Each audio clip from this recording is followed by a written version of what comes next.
बार्शीतील मातंग समाजाच्या रमाई घरकुल योजनेतील लाभार्थ्यांनी विविध मागण्यांसाठी सोलापूर जिल्हाधिकारी कार्यालयासमोर आंदोलन केलं। बार्शी तालुक्यातील आणि मातंग समाजाच्या रमाई घरकुल योजनेतील लाभार्थ्यांनी सोलापूर जिल्हाधिकारी कार्यालयासमोर धरणे आंदोलन केलं।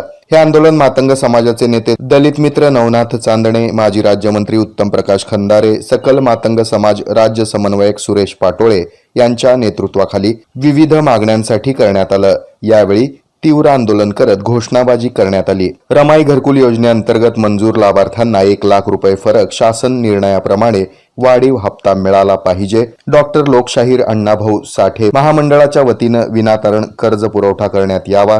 तसंच समाजातील तरुणांना उद्योगधंद्यासाठी दिलेली सरकारच्या माध्यमातून NFDC योजना सुरू आहे, परंतु या योजनेच्या अटी आणि शर्ती जाचक असल्यानं या अटी आणि शर्ती रद्द कराव्यात। मागासवर्गीय झोपडीधारकांना 300 युनिटपर्यंत वीज बिल मोफत द्यावं। लहुजी वस्ताद आयोगाच्या शिफारशीप्रमाणे मातंग समाजातील प्रत्येक कुटुंबियांना 2.5 एकर जमीन मिळावी, यासह विविध मागण्यांसाठी हे आंदोलन करण्यात आलं। या मागण्या मान्य न झाल्यास पुढील काही महिन्यामध्ये आणखी तीव्र आंदोलन करण्याचा इशारा यावेळी देण्यात आला। या प्रसंगी बार्शी तालुक्यातील अनेक नागरिक उपस्थित होते।